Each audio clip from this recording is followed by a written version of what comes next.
Hi there, and welcome to the show. You're listening to another Effisode. Every other Tuesday, I release a short bit about whatever's going on in the Parks household or whatever's in my head at the time. It's a way for you to get to know me a little better in between my rare disease interviews. A dear friend who had moved away texted me this week and said, "Hey, we have a layover. Come meet me at our awesome local park."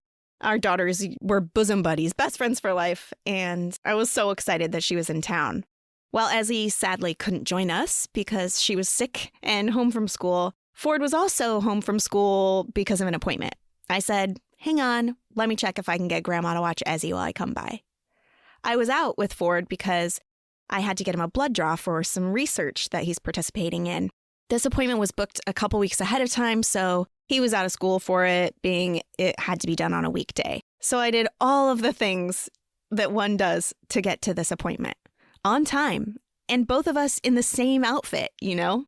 Well, when we got into the room, which already is such a huge success, and it takes all of my powers to keep Ford from having a meltdown because he's so terrified of certain appointments, if not all of them. And the lady looks through the box of the blood draw information, gets it all on the computer, and looks at me and tells me that they have no pediatric needles. And could I come back in 3 hours because she would have to drive across town to pick up some supplies on her lunch break. This was minutes before I got the text from my friend about the park.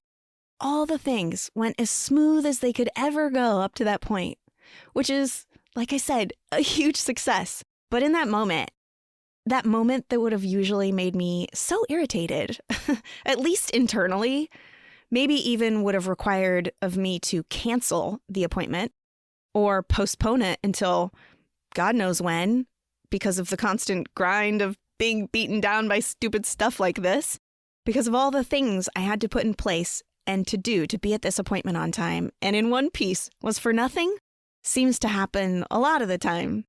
It's so common for so many things in our world, isn't it? But in this moment, I was calm and I was kind, which I would almost always be the latter, but inside I might be pissed. Well, this time I wasn't. And I'm not sure why, or I wasn't sure why in the moment.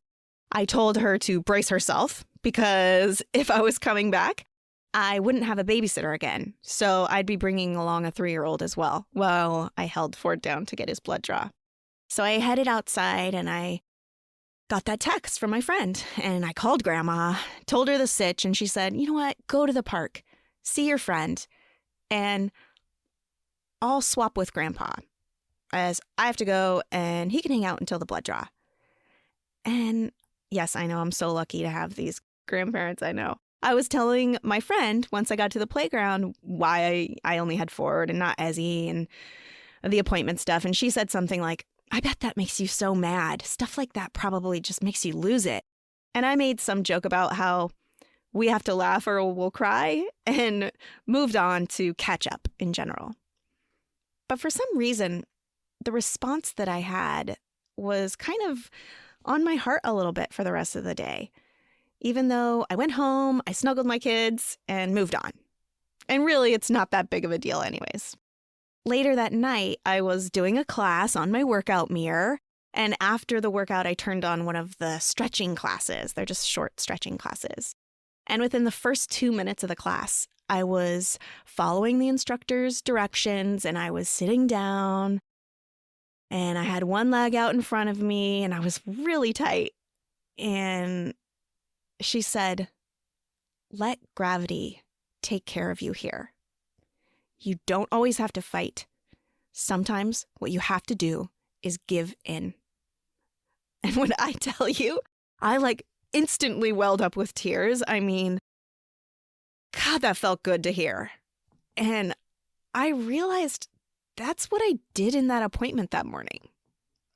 Always feeling screwed and like nobody cares or nobody does their job, and that I'm constantly at war for Ford, like you are for your kids or for yourself.